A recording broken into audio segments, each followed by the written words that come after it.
They're constantly moving, like looking to kick and things like that. So he's always darting in and out until I work the inside position where I want to start throwing my knees, my elbows, etc. So whether it's like jiu-jitsu where I'm gripping with collars and sleeves, or I'm looking for over-unders and things like that.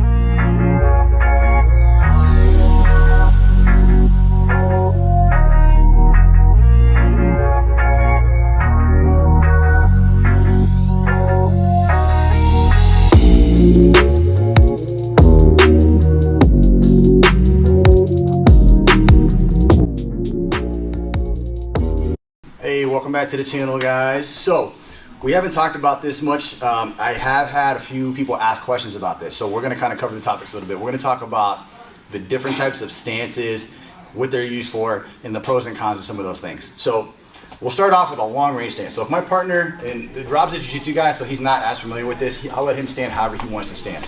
All right. A lot of times you'll see sport karate guys, and you see this in MMA. Wonder Boy is like a prime example, having the wide stance with the narrow body. Right? They're constantly moving, like looking to kick and things like that. So he's always darting in and out.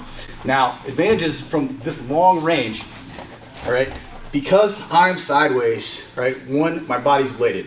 All right, if we think of archery, right, we don't shoot with our chest squared up, right, we draw back here. Similar principle, right? That's gonna allow me to use my structure and muscles, crash that distance quickly with whatever technique I wanna use. Now, obviously, because I'm playing at range, he goes for like a low kick or something, I'm able to move. Right? I have a lot of time to react to that because I'm gauging distance with my eyes. Now, as I start getting into what we'll call a middle range distance, if I stay here, all those things I just talked about are going to happen. Right? I have no time to react to a low kick, especially these days with the calf kick. That's going to hurt a lot. And two, my back is exposed. So if I have somebody who's a really like strong, like Thai style striker or a good kickboxer, they're going to just chew me up. So as we get closer, we want to start thinking about squaring up slightly. Now what this does, this gives me the ability, all right, to defend on my flanks with checks and blocks and things like that. All right. As we continue to get closer, come this way a little bit, all right, as we get into what we call like a clinch range, right, we never want to clinch with our partner completely sideways like this because that gives them access to our back. So whether it's like jiu-jitsu where I'm gripping with collars and sleeves, or I'm looking for over-unders and things like that, all right, we're going to square ourselves up even more. All right, and our posture is going to adjust slightly too. So I don't want to have myself leaning forward where now he can throw me or take me for a ride. All right, I want to be rooted to the ground, right, at all times, right, regardless of which foot's in front. Even a Thai clinch, if we're here and he's got my head and I'm doing this, he's going to knee me all day long. I want to be in where I'm strong and I'm controlling where his head's going.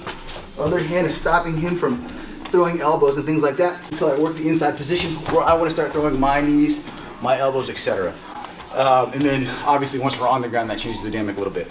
So let's talk a little bit more about that middle distance stance. All right, there are several right ways of doing this. What I find, if you look at like traditional like full contact karate, this is a great example.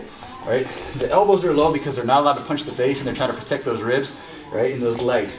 They're going to keep their weight on their toes, but their weight is going to be 50-50, one on each leg.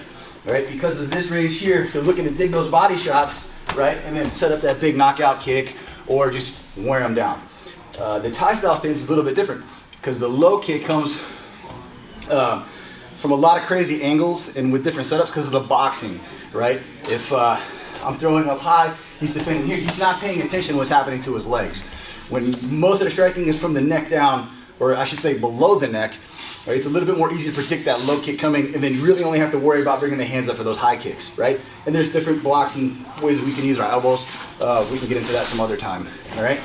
But as for the Thai stance, more of my weight's gonna be on the back leg, all right? That way, if I see that low kick coming, I'm able to bring that knee up and check a lot faster. So, when we think about those different ranges and those different distances, all right, you have to apply each one, right? A lot of times it's going to be sport specific, but maybe you're getting into MMA or you're just thinking in terms of self-defense, like which is a good stance for you to use. Like understand distance and range and then play with all those different things, especially if you're sparring a lot. See how it works out for you, and then keep up. We'll see you next time.